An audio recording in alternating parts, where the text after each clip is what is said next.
Hi guys! Welcome back to our channel, Melvin and Angie Vlogs. Ayan po. Welcome to Melvin and Angie's Vlog! Aywa!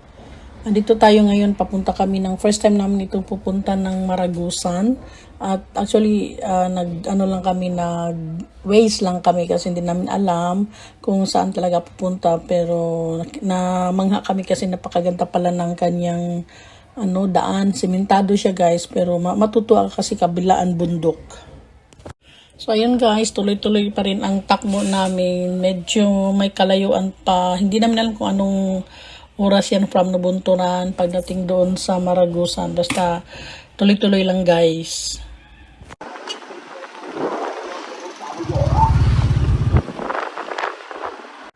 Kita nyo guys, ang susolid ng kanilang bato sa side ng mga dinadaanan namin.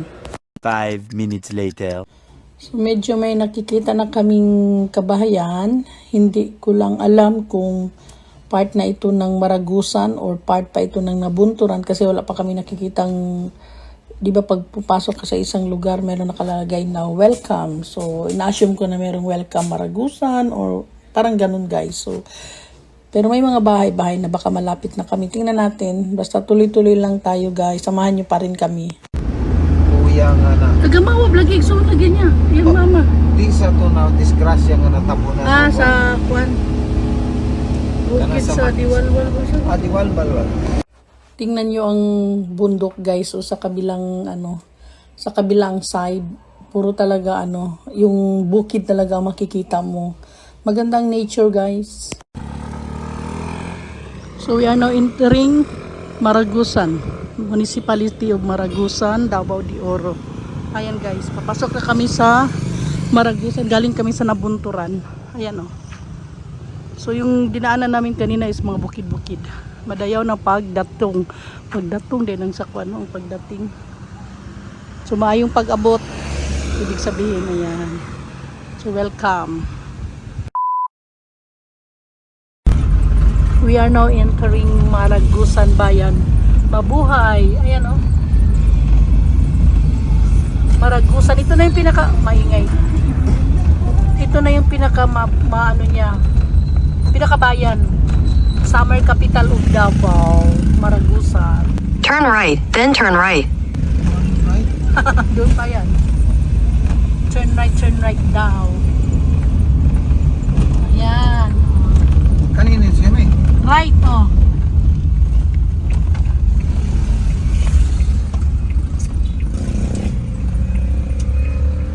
Tama ba?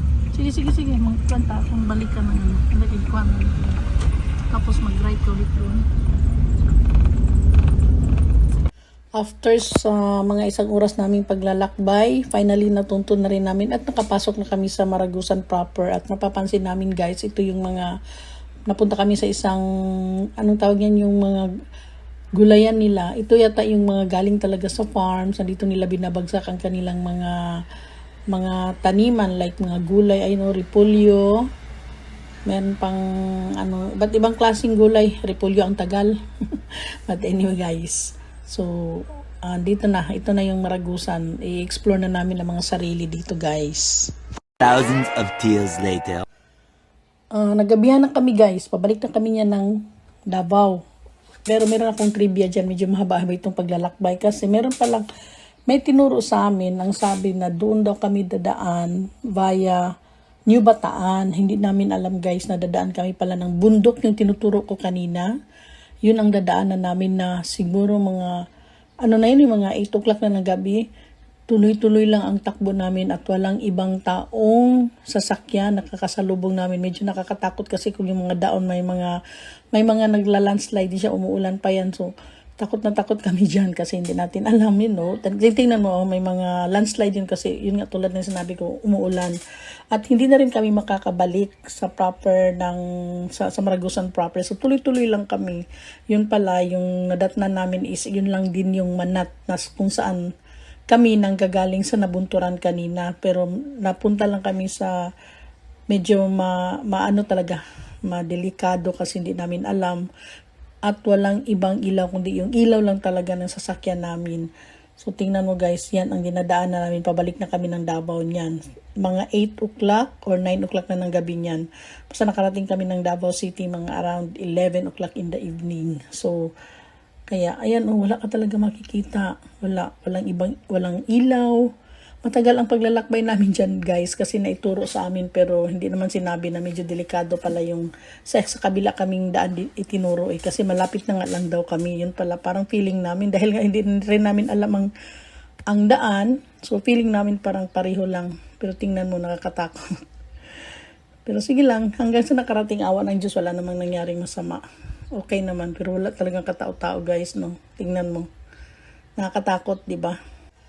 Anyway guys, medyo malayo-layo na yung nilalakbay natin since morning pa kaming nanggagaling sa Davao. So, hanggang dito na lang muna. Please don't forget to subscribe, share, like our channel, Melvin and Angie Vlogs. Ayan guys, thank you, babushki.